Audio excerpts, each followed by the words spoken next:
नमस्कार। आप live series देख रहे हैं। आपके साथ मैं हूं वसीम खान। जीतनराम मांझी के बयान के बाद एक बार फिर से सियासत गर्म हो चुकी है।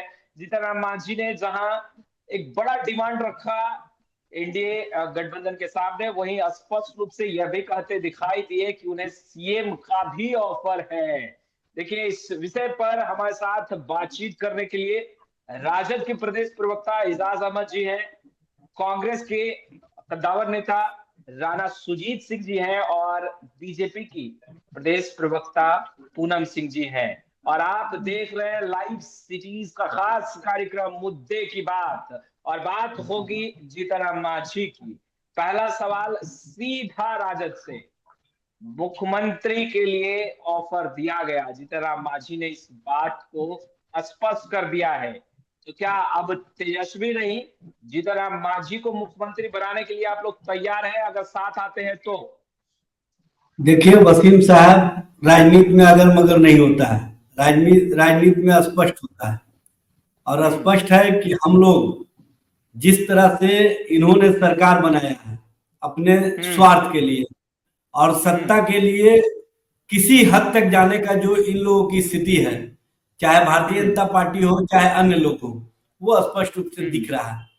और जीतनराम मांझी जी ने जो बातें कही थी उस संदर्भ में आप एक बात कह रहे हैं, दूसरी बातों को आप छुपा दिए हैं।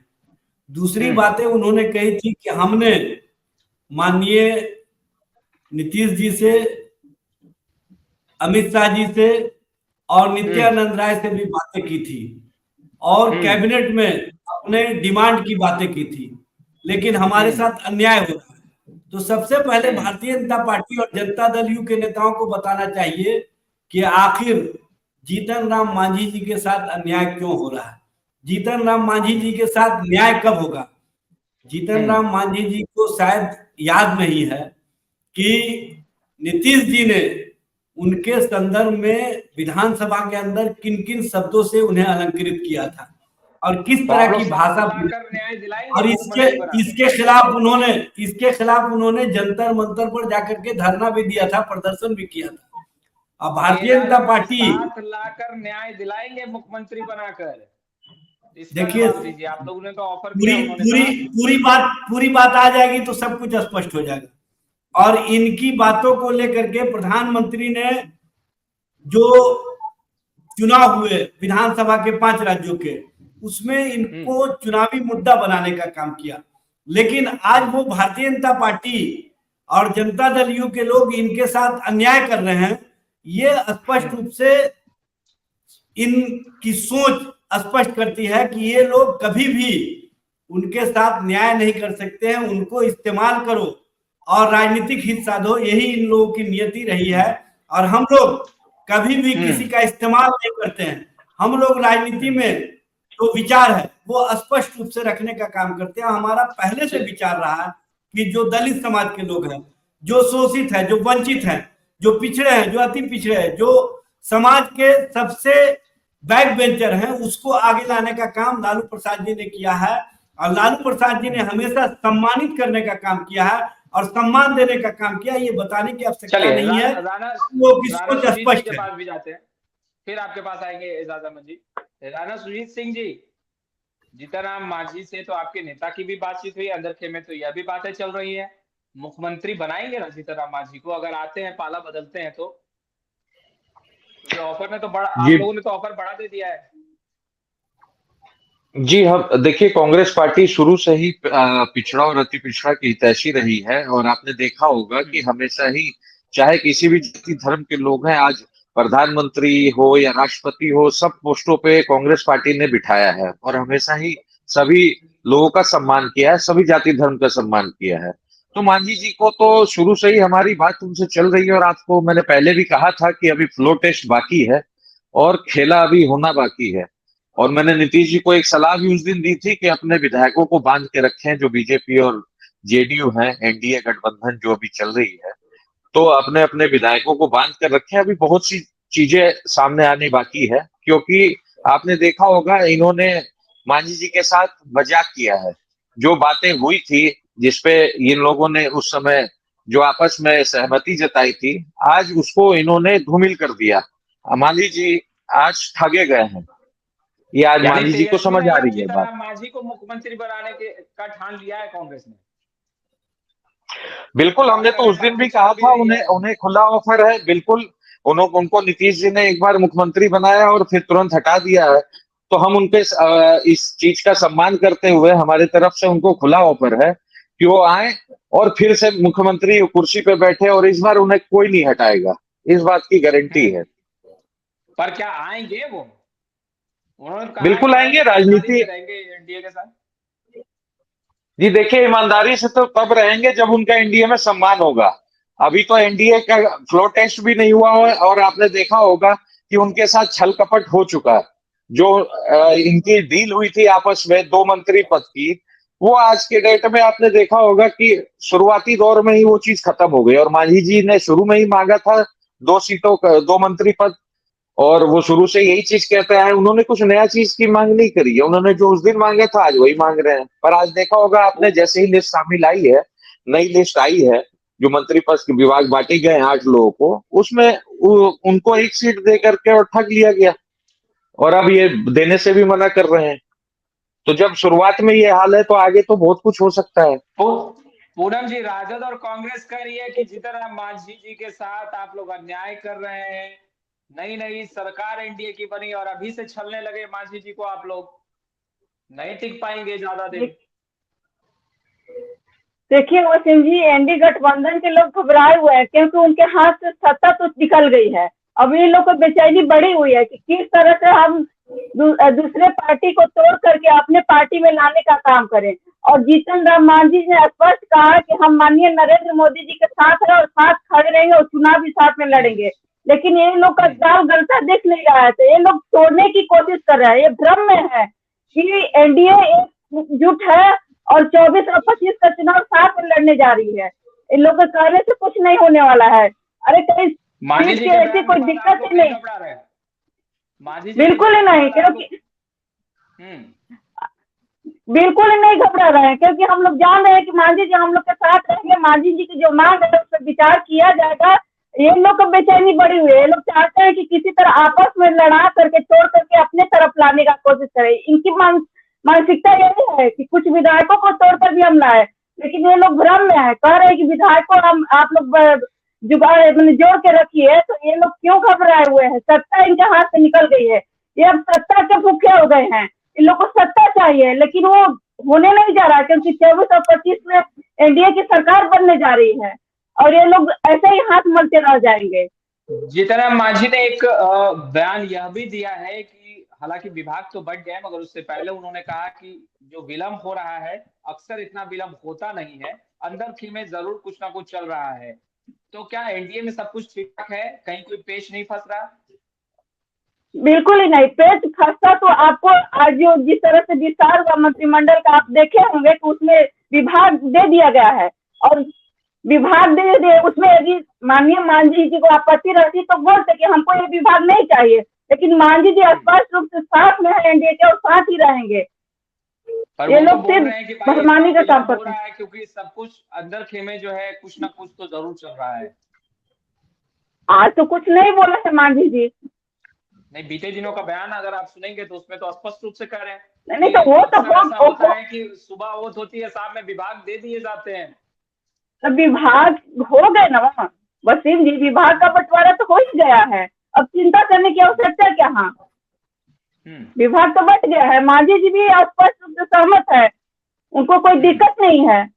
चलिए, आरजेडी के लोग और कांग्रेस के लोग बटाने का काम करे कि अपने पार्टी में जब हमारे माननीय मुख्यमंत्री जी गए थे तो उनको ये लोग तो सम्मान नहीं पाए, उनकी बातों को ये लोग तो माने नहीं, उनको सम्मान देने का नहीं काम किया। आज कहते हैं कि हम जीतन राम मांझी को हम सम्मान देंगे। अरे भाई, जब इतना ही था तो आप मुख्यमंत्री नीतीश जी को रहने देते, आपको बेचैनी क्यों थी? जब मुख्यमंत्री आपको चाहिए, पोस्ट नहीं चाहिए था, तो अब फिर डिप्टी सीएम तेजस्वी जी को मुख्यमंत्री बनाने की बेचैनी क्यों पड़ी हुई थी आप लोगों की? आप लोग सिर्फ बोल बदल बातें करते हैं। एजाज जी से ले लेते हैं, जीतन राम मांझी को उस बयान को कैसे देख रहे हैं? अंदर खेमे में कुछ चल रहा है, इतना विलंब अक्सर होता नहीं है जितना हो गया। देखिए, सबसे बड़ी बात यह है कि जो बिहार में सत्ता परिवर्तन हुआ, ये स्वार्थ और कहीं ना कहीं सत्ता के लिए इन लोगों ने समझौता किया, और वो समझौते का जो लोगों के बीच मैसेज गया है वो स्पष्ट रूप से अब बताने की आवश्यकता नहीं है। और जिस तरह से 8 दिनों के बाद आज विभागों का बंटवारा हुआ, और विभागों में भी भारतीय जनता पार्टी जिस तरह से लोगों के बीच परसेप्शन खड़ा कर रही थी, जिस तरह से लोगों के बीच प्रचार प्रसार कर रही थी कि इस बार डोमिनेंट हम करेंगे, उनको समझ में आ गया कि राजनीति क्या चीज होता है। और जो बयानवीर लोगों को इन्होंने डिप्टी सीएम बनाया, दोनों बयानवीर नेता है, और दोनों बयानवीर का हेकड़ी पूरी तरह से समाप्त हो गया। अब स्पष्ट रूप से इनको घुटनों के बल आना पड़ा। और हम लोग पहले से कहते थे कि जो कहते थे कि एक अकेला सब पर भारी, उनको लगातार आप देख रहे हैं कि इंडिया गठबंधन के निर्माण के बाद इन्होंने एनडीए की बैठक की। इंडिया गठबंधन के एरा जब बढ़ रहा है और देश के अंदर जब हमारे एजेंडे को लोगों ने स्वीकारता दी है, जो नफरत की राजनीति को समाप्त करके हमने नौकरी और रोजगार पर एक राजनीति को नया आयाम दिया, उसके कारण इनको बेचैनी हो गई। और बेचैनी में इन्होंने जो साजिश की है, उस साजिश का पर्दाफाश हो गया। और सबसे बड़ी बात यह है कि ये नतमस्तक गठबंधन, एक सवाल ले लीजिए जो आप जवाब दे रहे हैं, उस सवाल भी है कि आप कह रहे हैं इंडिया गठबंधन का घेरा बढ़ रहा है, वही ममता बनर्जी साइड हटते दिखाई दे रही हैं, नीतीश कुमार जी ने तो आप लोगों से नाता ही तोड़ दिया है, तो ऐसे में घेरा बढ़ रहा है या घट रहा है? देखिए, ममता जी कहीं नहीं जाएंगी। ममता जी को पता है कि विचारों से जुड़े हुए जो गठबंधन है, विचारों से जुड़े हुए जो लोग हैं, वही देश के निर्माण में अपनी महत्वपूर्ण भूमिका अदा कर सकते हैं। ममता जी ने तो हमेशा कहा कि भारतीय जनता पार्टी के खिलाफ जो लोकतंत्र और लोकतांत्रिक प्रक्रिया को कमजोर करने वाली कार्रवाई चल रही है, उसके खिलाफ सभी को पूरी एकजुटता के साथ लड़ना चाहिए और पूरी एकजुटता के साथ आगे बढ़ना चाहिए। उस दिशा में हम लोग आगे बढ़ रहे हैं। लेकिन जहां तक नीतीश जी का संबंध है, ये तो हम लोग पहले से समझ रहे थे। राणा सुजीत जी, आप लोगों पर लगातार सवाल उठ रहा है कि सत्ता में आने के लिए, सत्ता के लोभ में आप लोग राजनीतिक स्तर लगातार गिरा रहे हैं, और तोड़फोड़ की राजनीति तो आप लोग बेहतर करते हैं, क्या इतिहास बनाएंगे? देखिए, सत्ता में आने के लिए कौन परेशान है और कौन नहीं, ये देश की जनता को अच्छे से पता है। 2014 के बाद आपने देखा होगा एक नई तरीके की राजनीति भारत में शुरू हुई है, जिसमें तोड़ फोड़, खरीद फरोख्त, नेताओं को खरीदा जाने लगा है और नेताओं को खरीद के ऑफर दिए जाते हैं। ईडी द्वारा, सीबीआई द्वारा उनको सम्मन भेजा जाता है, उनको बुलाया जाता है। जब वो फंस जाते हैं तब उन्हें ऑफर दिया जाता है कि बीजेपी में ज्वाइन कीजिए और सीएम की कुर्सी पे बैठिए और इतने नेता तोड़ कर लाइए और इतने पैसे लीजिए और ये पैकेज है। तो तोड़ फोड़ की राजनीति कौन करता है और कौन नहीं करता है, ये तो सबको पता है। अगर बीजेपी का आप ग्राफ देखें तोड़ फोड़ की राजनीति में, तो सबसे अव्वल नंबर पर बीजेपी है, और एक यही पार्टी है जो तोड़फोड़ की राजनीति करती है। इसके अलावा कोई भी विपक्ष को आप देख लीजिए, कोई तोड़फोड़ की राजनीति में भरोसा नहीं रखता है।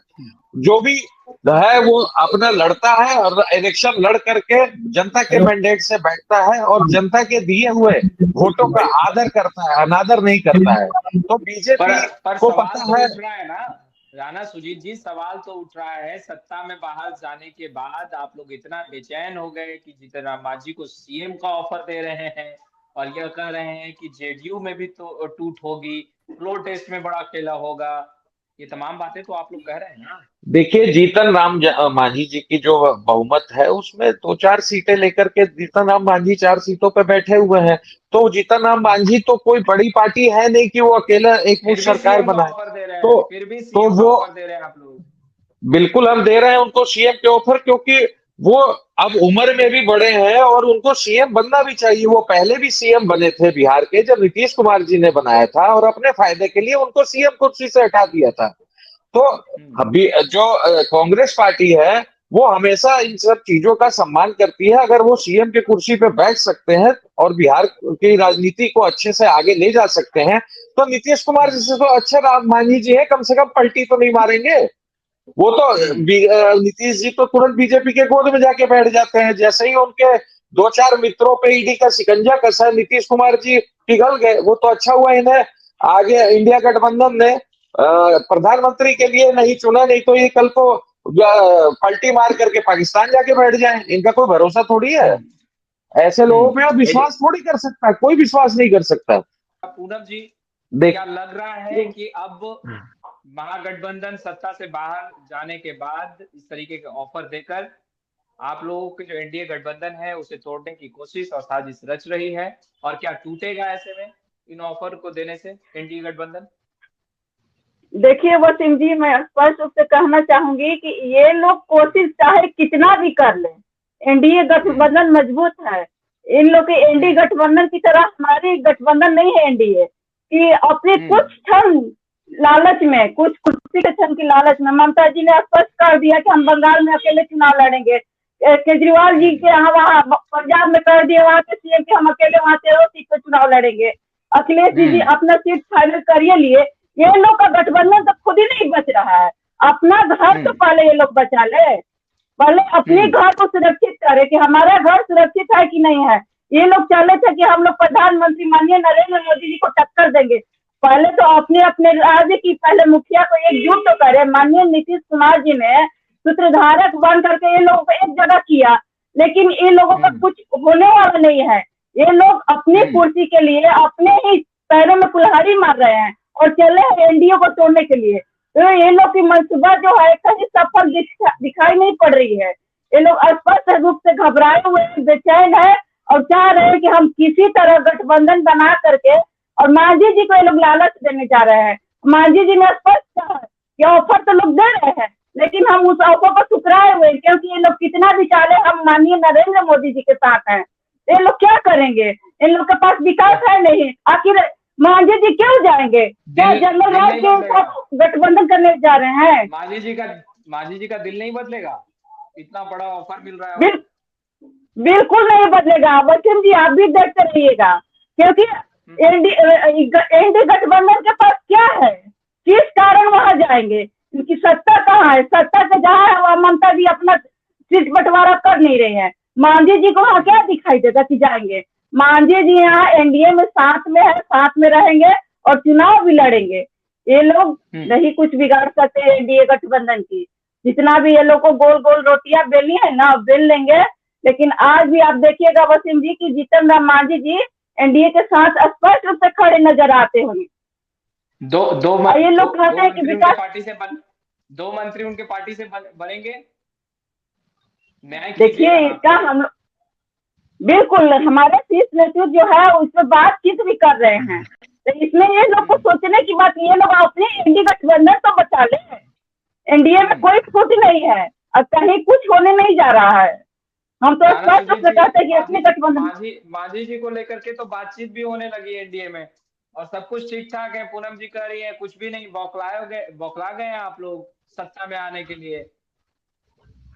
देखिए बौखलाहट तो पूनम जी के चेहरे पे दिख ही रही होगी आपको, किस तरह से पूनम जी बौखलाई हुई। अभी शुरुआत ऐसा हुआ कि मांझी जी के बेटे के साथ ही इन्होंने खेल कर दिया, और तो और छोड़िए मांझी जी के बेटे के साथ ही खेल कर दिया। ऐसा मंत्रालय दिया है कि मांझी जी उसी से बौखलाए हुए, उन्हें यही नहीं समझ में आ रही है कि दो मंत्री पद जो देने की बात थी, कोई आपत्ति नहीं, आपको क्यों आपत्ति आ रही है? बताने का काम करें। पूनम जी हर एक मीडिया चैनल पर मांझी जी यही कह रहे हैं कि मैं इससे संतुष्ट नहीं हूँ। आपत्ति की बात आप हमारे से मत कीजिए, मांझी जी को आप मीडिया चैनल पे ही देख लीजिए वो क्या बात कर रहे हैं। उसके लिए मेरी बात सुनने की भी आपको जरूरत नहीं है। और दूसरी चीज ये है कि बीजेपी को पता है कि तोड़फोड़ की राजनीति किस तरीके से चलती है। वो मांझी जी पे प्रेशर भी बना रही है कि देखिए अगर आप उधर जाते हैं तो फिर कल को ईडी सीबीआई आपके यहाँ भी आएगी। तो बीजेपी तो हर तरीके से मांझी जी को पकड़ के रखने के चक्कर में है। और मांझी जी की बात छोड़िए, मांझी जी के अलावा भी अभी बहुत सारे विधायक हैं जो हमारे गठबंधन के टच में है। तो अभी और भी बहुत सारे विधायक आने हैं। मांझी जी तो सिर्फ 4 सीटों पे हैं, अभी 16-17 विधायक और हैं जो कि अभी टूट के आएंगे फ्लोर टेस्ट से पहले। 16-17 विधायक जी, 16-17 विधायक अभी और हैं जो सब टूट करके अभी आएंगे।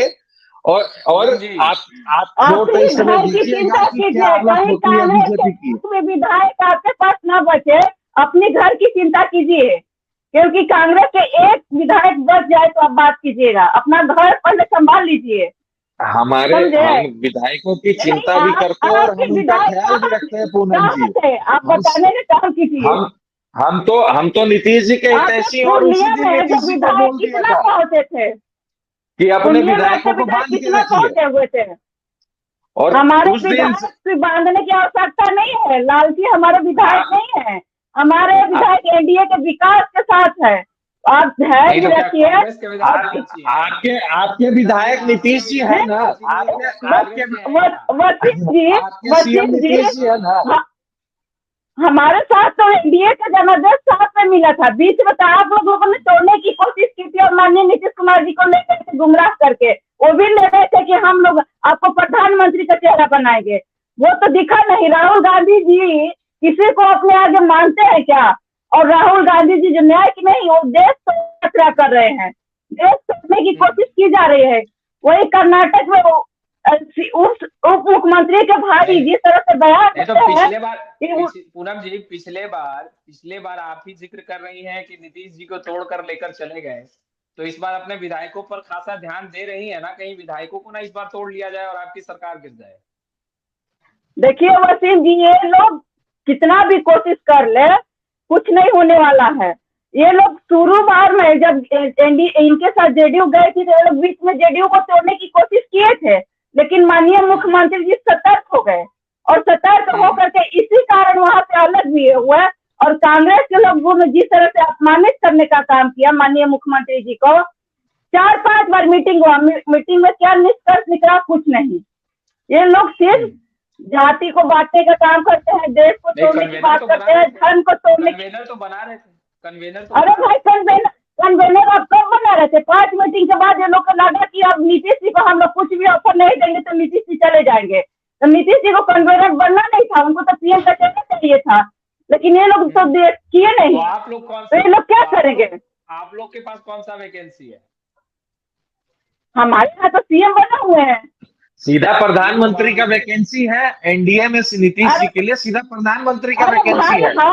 मोदी जी नीतीश जी को ही सत्ता सौंपेंगे, ये चीज आप देखिएगा। जो ऑफर है नीतीश जी को, वो सीधा प्रधानमंत्री बनेंगे नीतीश जी अभी एनडीए में जाकर के। 2024 में अगले प्रधानमंत्री जो एनडीए के हैं वो नीतीश कुमार जी हैं, ना कि नरेंद्र मोदी जी हैं, क्योंकि नीतीश जी अभी थोड़े दिन में फिर पलटी मारेंगे। ये चीज पूनम जी नहीं जानती है। अभी थोड़े दिन पहले पूनम जी को अपने विधायकों की, पूनम जी महिला हैं और अपने महिला विधायकों की भी इतनी फिक्र नहीं है कि थोड़े दिन पहले नीतीश कुमार जी के बयान पर रोते रोते विधानसभा से कूद कर सब आ रहे थे बाहर और उनके आंसू नहीं दिख रहे थे। मतलब इतना आंसू गिर गया था कि पोछा लगाने के लिए पानी की जरूरत नहीं पड़ी थी उस दिन। और आज सारा कुछ भूल गए, आज सारी कुछ भूल गए और उसी नीतीश कुमार जी की तरफदारी कर रही है पूनम जी। अब सीधा सवाल पे आते हैं राणा सुजीत सिंह जी से ही सवाल ले लेते हैं। मुख्यमंत्री नीतीश कुमार बिहार के सियासत के धुरंधर खिलाड़ी माने जाते हैं, ऐसे में जो आप दावा कर रहे हैं क्या उस दावे में आप सफल हो पाएंगे? क्योंकि मुख्यमंत्री नीतीश कुमार की निगाहें तो हर तरफ है।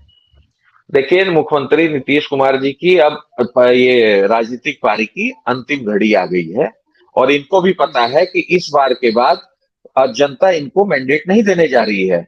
और ये 2024 के चुनाव में ही देख लीजिएगा, खुद इनके जो सांसद हैं वही इनको छोड़ के चले जाएंगे। ये सारा विलय बीजेपी में हो जाना और नीतीश कुमार को ये लोग खत्म कर देंगे।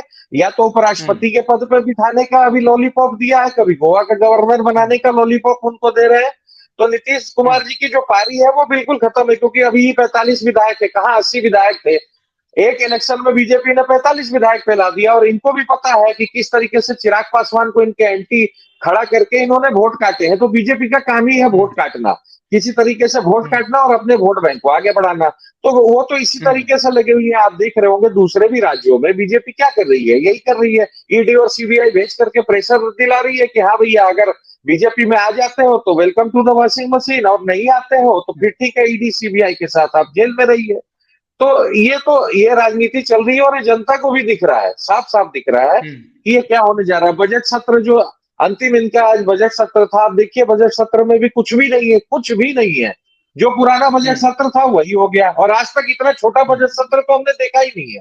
तो इनको कुछ भी, राजनीति सिर्फ इनके लिए किसी तरह सत्ता हथियाने की इनकी चाह है राजनीति में, और इनको कुछ भी नहीं करना है। तो तोड़ फोड़ जोड़ जो भी कर रहे हैं, आज इन्हीं के विधायक, इन्हीं के सांसद नाखुश हैं, बीजेपी के लोग ही नाखुश हैं।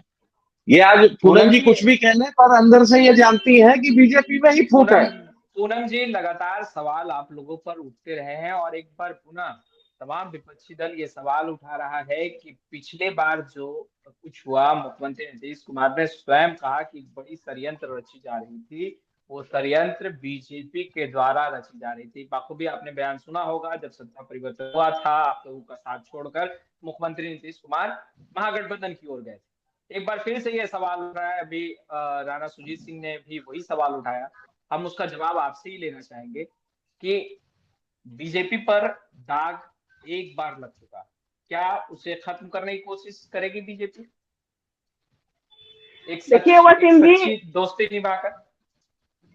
बिल्कुल वसीम जी, स्पष्ट रूप से माननीय नीतीश कुमार जी वहां से बाहर आए तो बोले कि ये एनडीए गठबंधन से बाहर है, तो स्पष्ट रूप से बोले कि वहां उनको दबाया जा रहा था। आज बोले कि हम अपने पिछले घर में वापस आ गए, हम यहाँ अपने आप को सुरक्षित महसूस करते हैं, क्योंकि एनडीए का जो सोच है वो बिल्कुल माननीय नीतीश कुमार जी का सोच है। और जिस तरह से विकास की गंगा बह रही थी साथ में, एनडीए जब साथ में थी 2005 से लेकर 10 की बात है, जिस तरह से विकास की गंगा बही, वो स्पष्ट रूप से माननीय नीतीश जी कह रहे हैं कि हम उसी तरह फिर एनडीए के साथ रहकर भी काम करेंगे। लेकिन इन लोगों के बीच में बौखलाहट बन गई है, क्योंकि ये लोग जान रहे हैं कि विपक्ष तो कहती है कि आप लोगों ने डराकर नीतीश कुमार जी को साथ ले आया। ये तो विपक्ष भाई डराने की, विपक्ष क्यों नहीं कहेगी? विपक्ष के पास कोई मुद्दा नहीं है। अब कहते हैं कि ईडी सीबीआई हमारे पीछे पड़ी हुई है। अब ये बताइए कि यदि ये लोग चोरी करेंगे तो सीबीआई ईडी क्या हमारे पीछे पड़ेगी क्या? ये लोग घोटाला, केंद्र में किसकी सरकार थी जब माननीय लालू जी रेल मंत्री थे? उस समय किसकी सरकार थी? उस समय सीबीआई क्यों लालू जी के पास सीबीआई का ये गए थे छापा मारने करने के लिए? ईडी क्यों पहुंची हुई थी? ये लोग को बताने का काम, कांग्रेस की सरकार थी। और कांग्रेस के लोग कहते हैं कि ईडी सीबीआई जो है ये भाजपा की ये बन गई है। तो हम पूछना चाहेंगे कि उस समय क्या आपके कांग्रेस के ईडी और सीबीआई थी क्या? इस तरह से आप लोग आरोप लगाते हैं सीबीआई के बारे में, ईडी के बारे में। इस तरह से आप लोग आरोप मत कीजिए। एक सरकारी संस्था को जिसको आप लोग बदनाम करते हैं वो न्याय का काम करती है। आपके लालू जी क्या जिस तरह से पैसे घोटे मिले और किसके घर से मिले थे जब छापेमारी हुई थी सीबीआई? देखिए देखिए, हम लोग बीजेपी पे इस्तेमाल करती है। अरे भाई सीबीआई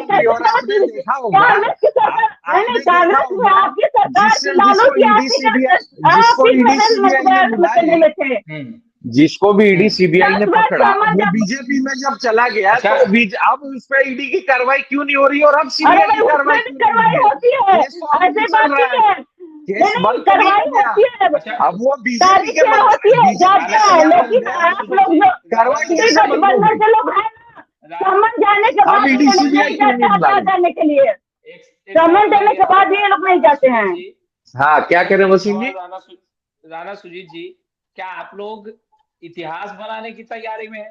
क्योंकि आप कह रहे हैं कि फ्लोर टेस्ट होने दीजिए, सच सामने आ जाएगा किसकी कितनी संख्या भारी, और बहुत सारे तो एनडीए के विधायक जो है वो आप लोग के टच में, ऐसा आप दावा कर रहे हैं। तो क्या आप लोग इतिहास बनाएंगे क्या सरकार गिराकर?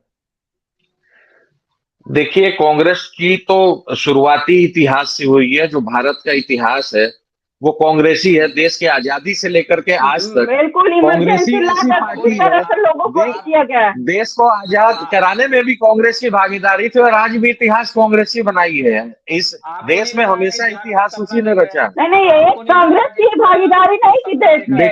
देखिए, ये पूनम जी की गलती नहीं है। असल में क्या है कि पूनम जी को ही मिसगाइड किया गया है इनके पार्टी के द्वारा। इनको हकीकत बातें पता ही नहीं है कि क्या इनके पार्टी में खेल चल रहा है। तो पूनम जी के पार्टी में चल रहा है और पूनम जी दूसरे को झांक रहे हैं। आप हाँ, बीजेपी तो देखिए सपना देखती है। सपना देख रहे हैं। देखिए बीजेपी तो सपना ही देखती है, क्योंकि इनको पता है कि जनता इनको मैंडेट दे नहीं रही है। तो तोड़फोड़ करने के अलावा और विधायकें खरीदने और तोड़ने के अलावा इनके पास काम क्या है? अगर ये आज नहीं तोड़ेंगे तो जीतने के बाद भी ऑफर देंगे। आप जो दावा कर रहे हैं, ऐसा नहीं लग रहा है कि महागठबंधन खुलेआम से सपना देखना शुरू कर चुकी है? देखिए कोई सपने की बात नहीं। आपको शुरू में भी बोला था कि अभी फ्लोर टेस्ट बाकी है, और आपने देखा होगा कि फ्लोर टेस्ट तो छोड़िए, अभी तो बहुत समय फ्लोर टेस्ट में बाकी है। अभी से ही बातें शुरू हो गई है और नाराजगी आपस में ही शुरू हो गई है। हमें कुछ कहने की जरूरत नहीं है, मीडिया खुद सब कुछ बता रहा है। जीतन राम मांझी हो या उनके विधायक हो, खुद अपनी स्टेटमेंट दे रहे हैं। तो इसमें हम क्या बताएंगे? तो आप भी देख सकते हैं, हम भी देख सकते हैं कि विरोध अभी से ही शुरू हो गया है। तो विरोध तो होना ही है, क्योंकि ये सिर्फ इलेक्शन का एजेंडा था। क्योंकि बीजेपी ने देखा कि राम भगवान से भी जब बात नहीं बनी, तो अब तो वापिस अपने पुराने धंधे पे ही आ जाओ। चलो वही ठीक था, कम से कम तो अपने पैसे दे करके किसी को खरीद ले, किसी को तोड़ दे और किसी को कुछ भी कर ले। तो बीजेपी का तो शुरू से ये एजेंडा है कि किसी भी तरह यहाँ से काम न चले तो वहां पर अच्छा, पूनम जी ने बड़ी अच्छी बात कर दी। एक मिनट वसीम जी ने, पूनम जी ने बड़ी अच्छी बात पूछी जो राम जी की बात कर रहे हैं। तो पूनम जी से आज फिर मैं यही पूछ रहा हूँ तीसरी बार बीजेपी के लोगों से कि भाई इनके मंत्री और मिनिस्टर कहाँ थे राम मंदिर के उद्घाटन में? ये तो सबसे बड़े राम के भक्त है, जैसा ये बताते हैं वैसे है नहीं।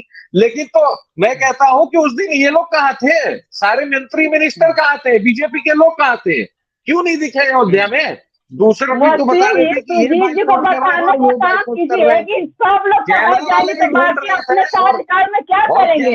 लेकिन ये लोग कहते हैं कि हमारे पास नेता नहीं, हमको आमंत्रण नहीं आ रहा है। जब आमंत्रण कहते हैं कि हम लोग नहीं जाएंगे, कह रहे हैं कि ये बीजेपी के सारे नेता थे पर बीजेपी के लोग नहीं आए। आप भ्रम में मत रहिए, बीजेपी के सारे लोग पहुंचे हुए थे। आप क्यों भ्रम में रह रहे हैं? वो मीडिया वाले कैमरामैन भी ढूंढ रहे थे और कैमरा भी ढूंढ रही थी, पर कोई मिली अरे हाँ, कांग्रेस के कितने लोग पहुंचे हुए थे बताने का काम करें। आप लोग राम के नाम को भी अपमान करने का काम करते हैं। सबसे पहले कांग्रेस ही पहुंचे ही है, और सबसे पहले हमारे यूपी के अध्यक्ष जाकर के कांग्रेस के लोग के साथ सरयू नदी में डुबकी लगा करके भी आए। 22 तारीख से बहुत पहले जाकर के लगा है। तो बीजेपी के कहने से कांग्रेस अयोध्या नहीं जाती। जब भी राम भगवान का बुलावा, क्योंकि राम मंदिर का उद्घाटन है, उसमें भी कांग्रेस के लोगों को जी वसीम जी बिहार की सियासत पर आ जाए तो ज्यादा बेहतर होगा, क्योंकि मुद्दा बिल्कुल आगे क्या, जब आप लोगों ने ठान रखा है कि मांझी जी को साथ लाना है, उन्हें सीएम बनाना है, तो तेजस्वी जी का क्या? तेजस्वी जी आप ईडी सीबीआई का जवाब दें, इसके बाद जो कानूनी कार्रवाई होगी वो करेंगे। तेजस्वी जी यदि आरोपी है तो उन पर सजा होगी। इसके लिए हम लोग कुछ नहीं कर सकते हैं। सीबीआई ईडी काम अपना कर रही है और करेगी भी।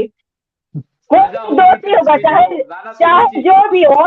पूनम जी गलती करेगा तो सजा होगी, इसमें कोई असर की बात नहीं है। देखिए पूनम जी को शायद पता नहीं कि ईडी ने 2014 से अभी तक जितने भी केस और छापे किए, उसमें जो कन्वर्जन रेशियो है वो 3% भी अभी पूरा नहीं हो रहा है इनका प्रॉपर तरीके से।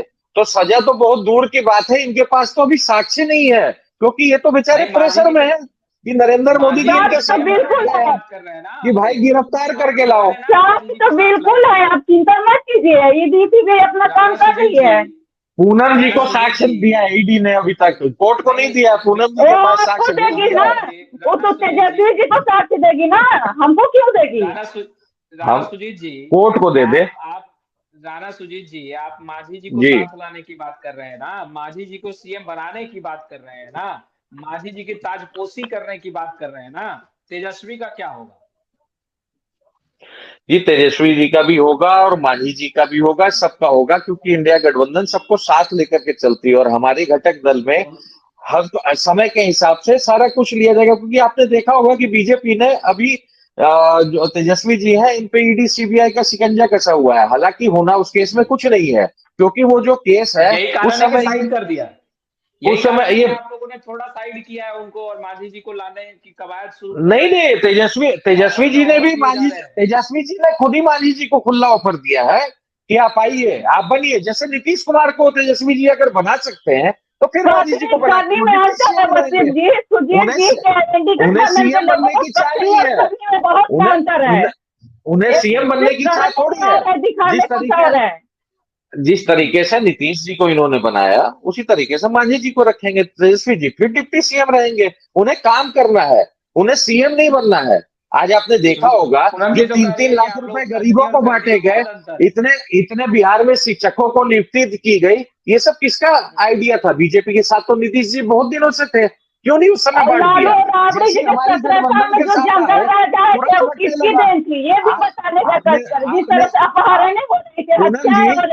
पूनम जी एक साल की सरकार में आपने देखा, आपने देखा आप श्रेय ले रहे हैं। पूनम जी आपने देखा ना 17 महीने में आप लोग कितना काम किए, पूनम जी शिक्षा विभाग आपके अंदर था नहीं, कहते हैं कि हम बहाली किए, भाई आप कहाँ किए? कितने शिक्षकों की बहाली हुई है ये आप बता दीजिए। आप तो बिहार में ही रहते हैं, बताइए कितने शिक्षकों को नियुक्ति पत्र बांटी गई ये बता दीजिए। लिस्ट तैयारी की हुई थी एनडीए के साथ। कितने शिक्षकों को नियुक्ति पत्र उस दिन बांटा गया? मैं तो बस यही पूछ रहा हूँ, आप यही बता दीजिए। नहीं वो अरे भाई पहले वाले नियुक्ति भी किए गए हैं जी। पूरा जनता को यही देखने दीजिए कि क्या खेला होगा, और अगर खेला होगा तो किस ओर से खेला होगा। फरहान अभी मांझी जी सुर्खियों में है और बीजेपी की भी निगाहें बेशक अब मांझी जी पर ही टिकी होंगी और मुख्यमंत्री नीतीश कुमार को खास ध्यान दे रहे होंगे। वहीं अब कांग्रेस ने भी दावा कर दिया है। अब थोड़ा जनता को इस खेल का आनंद लेने दीजिए, देखने दीजिए कि बिहार की सियासत में कितना खेला आप लोग करते हैं। खैर इस वीडियो में इतना ही, और रोजगार की बातें तो हम करते ही रहेंगे। अब तक आपने हमारे चैनल को सब्सक्राइब नहीं किया है तुरंत सब्सक्राइब कर ले। आपका बहुत बहुत शुक्रिया।